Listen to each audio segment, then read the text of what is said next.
बिस्मिल्लाहिर्रहमानिर्रहीम। अस्सलाम वालेकुम।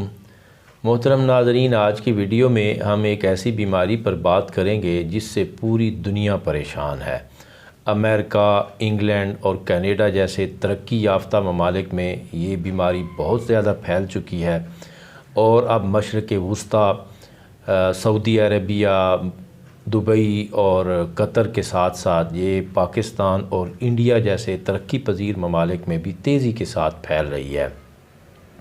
और ये ऐसी बीमारी है जिसकी वजह से आगे बहुत बड़ी बड़ी बीमारियां पैदा होती हैं। शुगर पैदा होती है, दिल की बीमारियां पैदा होती हैं, हाई ब्लड प्रेशर पैदा होता है, बांझपन पैदा होता है, मर्दाना कमज़ोरी पैदा होती है, मर्दाना जनाना बांझपन का सबब बनती है ये बीमारी। और ऐसे ऐसे बड़े मसाइल पैदा होते हैं जिसकी वजह से पूरी ज़िंदगी मुतासर और ख़राब हो जाती है।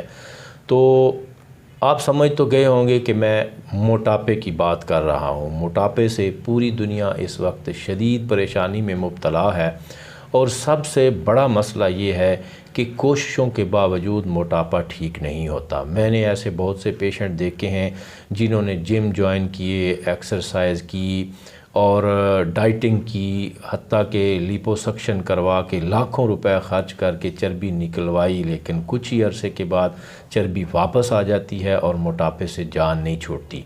तो आज की वीडियो में हम ये समझने की कोशिश करेंगे कि मोटापा क्यों होता है और मोटापे से आसानी से जान क्यों नहीं छूटती। तो नाज़रीन, मोटापा आसानी से ठीक इस वजह से नहीं होता कि इसकी बहुत सी टाइप्स हैं, इसकी बहुत सी अक़साम हैं और ये मुख्तलिफ़ तरीक़ों से पैदा होता है। बॉडी के अंदर बहुत बड़ी बड़ी ख़राबियाँ आती हैं, बहुत अहम ऑर्गन्स उनके फंक्शन में डिस्टरबेंस आती है और इसके मुख्तलिफ़ तरह के असबाब हैं। तो जब तक ये ना समझा जाए कि बॉडी के अंदर ये किस टाइप की ख़राबी है और किस सबब से मोटापा आया है और उस ख़राबी को और उस सबब को जब तक मुकम्मल अंडरस्टैंड करके उसको रिमूव ना किया जाए, मोटापे से जान नहीं छूट सकती। तो आइए हम देखते हैं कि कौन कौन से असबाब हो सकते हैं जिनसे मोटापा पैदा होता है।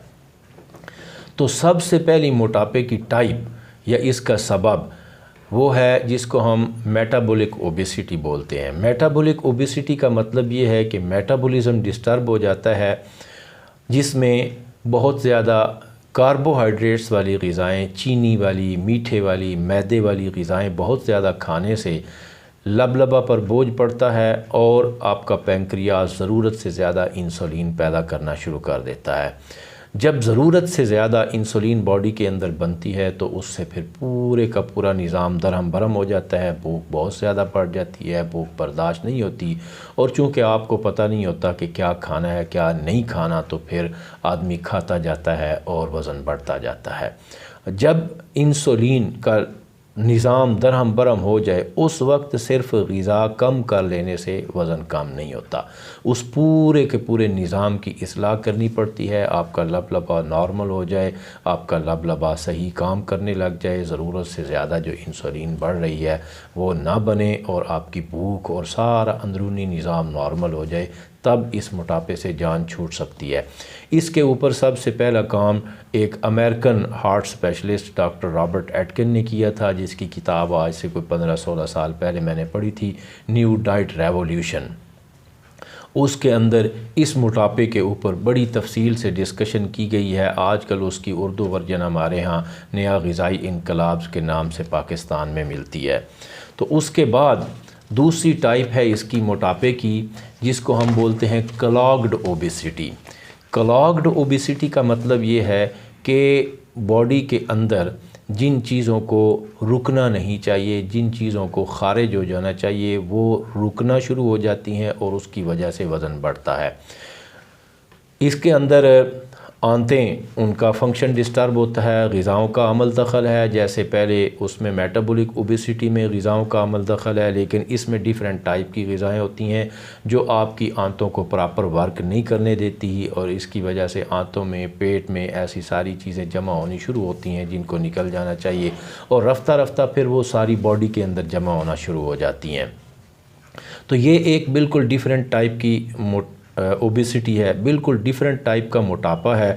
और इसमें पेंक्रियाज ज़्यादा डिस्टर्ब नहीं होता, बल्कि इसमें आंतों का फंक्शन डिस्टर्ब होता है और उसके साथ साथ सम टाइम लीवर भी इन्वॉल्व होता है। चूँकि जो डाइजेशन का अमल है ये सारे का सारा मोस्टली लीवर के अंडर होता है और इसमें लीवर की इन्वॉल्वमेंट होती है। तो जब लीवर प्रॉपर वर्क नहीं करता तो उस वक्त आंतों से अखराजात नहीं होते हैं और आपकी बॉडी की सफाई नहीं होती सही तौर पर, और इस वजह से मोटापा बनता है।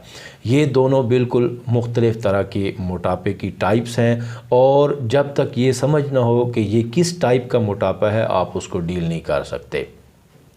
इसके ऊपर बहुत बड़ा काम किया है एक और दुनिया के मारूफ न्यूट्रिशनिस्ट हैं हार्वर्ड डायमंड, जिनकी किताब है फिट फॉर लाइफ। ये भी मैंने आज से कुछ 10-12 साल पहले पढ़ी थी, और ये इसके अंदर, इस किताब के अंदर बड़ी तफसीली तौर पर ये बताया गया है बहुत तफसील के साथ कि ये मोटापा किस तरह बनता है और इसको हमने कैसे डील करना है और कैसे ठीक करना है। तीसरी मोटापे की किस्म है जो थायराइड की ख़राबी की वजह से होती है। ये आप लोग जानते ही हैं कि जब थायराइड का फंक्शन डिस्टर्ब हो जाता है उससे मेटाबॉलिज़्म स्लो होता है, और मेटाबॉलिज़्म स्लो होने से आपका वज़न वो बढ़ जाता है।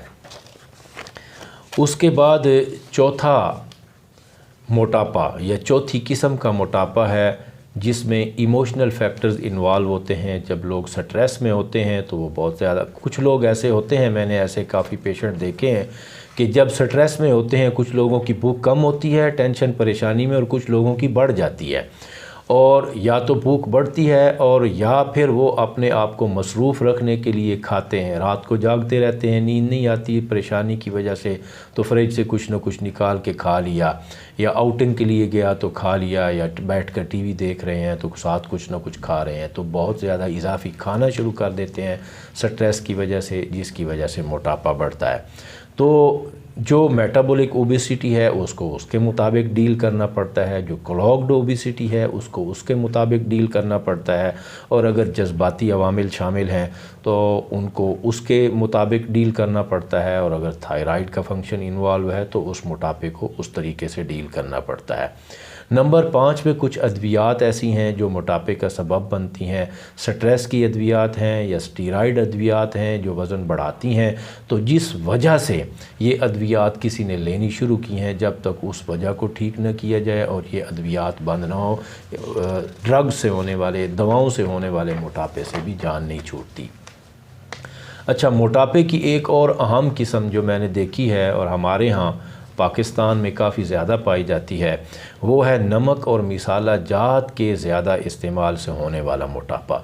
ये कैसे होता है? जब आप नमक और मसाला जात बहुत ज़्यादा इस्तेमाल करते हैं तो उस वक्त बॉडी में एसिडिटी बढ़ती है, और उस एसिडिटी को न्यूट्रलाइज़ करने के लिए बॉडी अपने अंदर पानी जमा करती है। जिस्म ख़ुद अपने अंदर अपने ऑटोमेटिक सिस्टम के तहत अपने अंदर पानी जमा करता है ताकि उन मसाला जात का और उस नमक का असर कम हो जाए। ठीक है, उसके लिए बॉडी अपने अंदर पानी जमा करती है, तो उस वजह से वज़न बढ़ता है। उसके बाद एक और आगे टाइप है मोटापे की, जो या इसका फैक्टर समझ लें कि जो नींद कम लेने से होता है। नींद कम लेने से वज़न बढ़ता है। तो ज़ाहिर है, जैसे कि मैंने पहले कहा कि जो लोग प्रॉपर नींद नहीं लेते हैं, प्रॉपर नींद ना लेने से 2 वजह से मोटापा बढ़ता है। एक तो उसकी वजह ये होती है कि आप जितनी देर जागते हैं कुछ ना कुछ खाते पीते रहते हैं, और दूसरी उसकी वजह यह है कि आपकी जो एसिमिलेशन है, बॉडी फूड को एब्ज़ॉर्ब करती है, वो नींद के दौरान करती है। तो जब आप नींद कम लेते हैं तो आपको जो खाया हुआ आपका जो भी आपकी ग़िज़ा है वो प्रॉपरली जब एसिमिलेट नहीं होती तो फिर आपका वज़न बढ़ता है। उसके बाद फिर जिन्स है, मर्दों की निस्बत औरतों में वज़न ज़्यादा बढ़ता है, चूँकि औरतों का हार्मोन्स का निज़ाम वो ज़्यादा पेचीदा है मर्दों से, और फिर उसके साथ औरतों की वर्किंग भी कम होती है, इस वजह से मर्दों की निस्बत औरतों में मोटापा ज़्यादा पाया जाता है। उसके बाद 9 इसकी 9वीं किस्म है लाइफ़स्टाइल। तो सेडेंट्री लाइफ़स्टाइल जो अब बन के है, जिसमें हम बहुत कम वर्जिश करते हैं और तमाम काम हम मोटरसाइकिल पर, गाड़ी पर करते हैं, पैदल चलना, एक्सरसाइज कम हो गई है। तो काम बहुत बढ़ गए हैं, मर्दों के भी, मर्द भी पहले से ज़्यादा काम करते हैं, औरतें भी सारा दिन घर में काम करती हैं, लेकिन ऐसे काम नहीं हैं जिनमें ज़ोर लगे, जिनमें पसीना आए, जिनमें कैलोरीज बर्न हो, ऐसे काम नहीं है। सिर्फ मसरूफ़ियत है, एक्सरसाइज नहीं है, तो उसकी वजह से भी मोटापा बढ़ता है। उसके बाद फिर विरासती असरात हैं, और जिन ख़ानदानों में मोटापा पाया जाता है उनके बच्चों में मोटापा आने का ज़्यादा इम्कान होता है। अच्छा, अब मैंने अपनी प्रैक्टिस में जो देखे हैं वो बहुत सारे ऐसे केसेस देखे हैं जिनमें कंबाइंड फैक्टर्स होते हैं।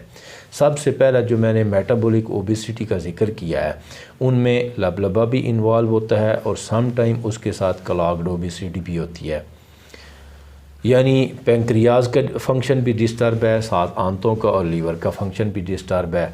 अच्छा, कुछ लोग ऐसे होते हैं जिनमें साथ स्ट्रेस शामिल होती है, कुछ लोग ऐसे होते हैं जिनमें ज़्यादा मिसाला जात वाला और वो पानी वाला मोटापा साथ शामिल होता है। तो उनमें मल्टीपल फैक्टर्स होते हैं, बहुत सारे असबाब से, और बहुत सारे अंदर से बॉडी के बड़े बड़े निज़ाम डिस्टर्ब होते हैं।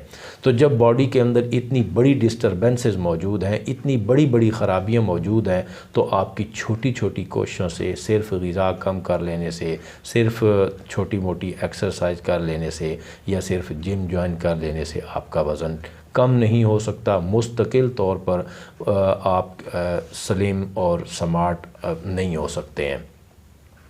तो अगर आपने मुस्तकिल बुनियाद पर अपना वज़न ठीक करना है तो उसके लिए आपको इन तमाम चीज़ों को समझना पड़ेगा और किसी सही मुआलिज की निगरानी में अपना सही बाकायदा इलाज कराना पड़ेगा, जो इन तमाम असबाब को समझता हो और इन तमाम का हल भी जानता हो।